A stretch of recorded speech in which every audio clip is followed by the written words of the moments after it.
सध्याला एक शिप आहे MV होंडियस. या शिपवर हंटा व्हायरस नावाचा एक नवीन इन्फेक्शन आलेला आहे. ज्यामध्ये 6 लोकांच्या रक्तामध्ये असं चाचणीमध्ये आढळून आलं की तो नक्कीच हंटा व्हायरस आहे. त्यातल्या त्यात तो अँडीस प्रकारचा व्हायरस आहे. अँडीस हंटा व्हायरस आणि अँडीसमध्ये फरक एवढा आहे की अँडीस व्हायरस जो आहे त्याचा हंटा व्हायरसचा प्रकार हा माणसातनं माणसाला पसरू शकतो. त्याच्या आधीचे जितके आजार असायचे हंटा व्हायरसचे ते फक्त उंदरापासून माणसापर्यंत यायचे, पण माणसापासून माणसामध्ये नाही पसरायचे. या 6 पैकी 3 लोकांचा मृत्यू झालेला आहे आणि बाकी 3 लोकांमध्ये पॉझिटिव्ह आले. त्यापैकी 2 एक सिंगापूरला गेला आहे आणि एक UK मध्ये गेला आहे. आणि सगळ्यांना हा प्रश्न पडला की हा भारतापर्यंत येईल का. अशी शक्यता आहे की त्याच्यामध्ये भारताचे 2 नागरिक आहेत जे त्या शिपच्या क्रूमध्ये आहेत आणि त्यांचं नाव पत्ता मिळालेलं नाही, पण ते भारतीय असल्यामुळे कधी कधी भारतात येतील.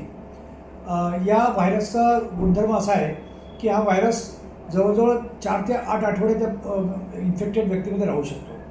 हा ओरिजिनली उंदराची लाळ, उंदराचं मलमूत्र याच्यातनं पसरू शकतो आणि कधीकधी उंदराचं मलमूत्र जिथं जमा झालेलं असेल तो आपल्या श्वासाद्वारे आत जातो. तर सुरुवातीला जे सिम्पटम असतात ते प्रत्येक फ्लूमध्ये जसे असतात तसेच असतात.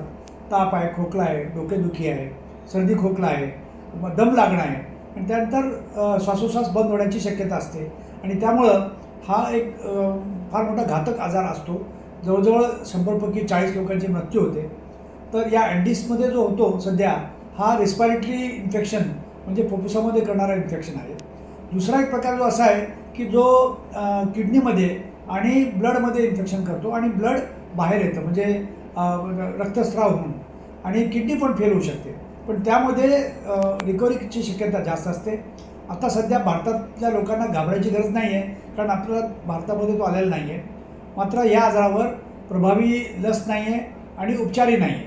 तर याच्यावर रिसर्च होण्याची गरज आहे आणि सगळ्यांनी सतर्क राहायची गरज आहे.